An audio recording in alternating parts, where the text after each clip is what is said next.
അക്കാലത്തിൽ വിട്ടുപിരിഞ്ഞ പ്രശസ്ത നാടൻ പാട്ടുകലാകാരൻ രതീഷ് തിരുവരങ്കൻ അനുസ്മരണം സംഘടിപ്പിച്ചു. പുരോഗമന കലാസാഹിത്യ സംഘം തൃത്താല ഏരിയ കമ്മിറ്റിയുടെയും കെ മാധവൻ നായർ സ്മാരക വായനശാലയുടെയും സംയുക്ത നേതൃത്വത്തിലാണ് അക്കാലത്തിൽ വിട്ടുപിരിഞ്ഞ പ്രശസ്ത നാടൻ പാട്ട് കലാകാരൻ രതീഷ് തിരുവരങ്കനെ അനുസ്മരിച്ചത്.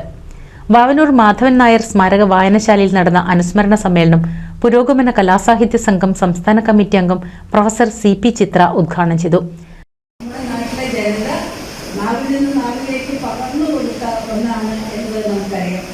അതിന്റെ ശക്തി വളരെ വലുതാണ്. ആ ശക്തിയാണ് ഈ ഉടുപ്പിലൂടെ പാട്ട് പാടി നടക്കുന്ന ഈ കലാകാരന്മാരുടെ ഒപ്പമുള്ളത്. ഒലിമ്പിക്കൊക്കെ ഓണപ്പാട്ടുകാരിൽ പറയുന്നത് പോലെ ഞങ്ങളുടെ പാട്ടിന് കൂട്ട് കുടന്തുടി ഇന്നും തമ്പുരു ഓടക്കുഴലും ഞങ്ങളുടെ പാട്ടിൽ തേനും പാലും തെങ്ങിടനീരും നറുമുടിയും ഒക്കെ നിറയ്ക്കുമ്പോഴും ഞങ്ങൾ ഈ കണ്ണുനീരിൻ്റെ പാട്ടുകാരാണ് എന്ന് പറയുന്ന ഓണപ്പാട്ടുകാരെയൊക്കെ നമ്മൾ ഓർമ്മിക്കുകയാണ്. അത്തരത്തിലുള്ള ഈ പാട്ട് പാടുമ്പോഴും വയറ് മുറുക്കി ഉടുത്തുകൊണ്ട് മുന്നോട്ട് പോകുന്ന ഈ കലാകാരന്മാരെ ഒക്കെ ഇന്ന് വാങ്ങിക്കൊണ്ടുവന്ന രീതിയിലേക്ക് ഒരു മുതലാളിത്ത സമൂഹം മാറിക്കഴിഞ്ഞിരിക്കുന്നു എന്ന് പോലും നമ്മൾ ഓർക്കേണ്ടതുണ്ട്.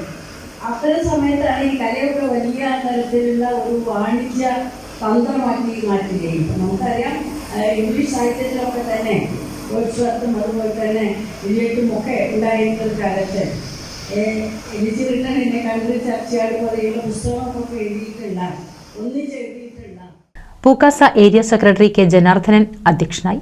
Nagalassery grama panchayat vice president Shahida Riyas, professor Kalamandalam Chandran, PK Aryan, C Sachidanandan, O Rajan, TK Balan, Saritha Kaithola, Sujil Kumar തുടങ്ങി നിരവധി പേർ അനുസ്മരണ പ്രഭാഷണം നടത്തി.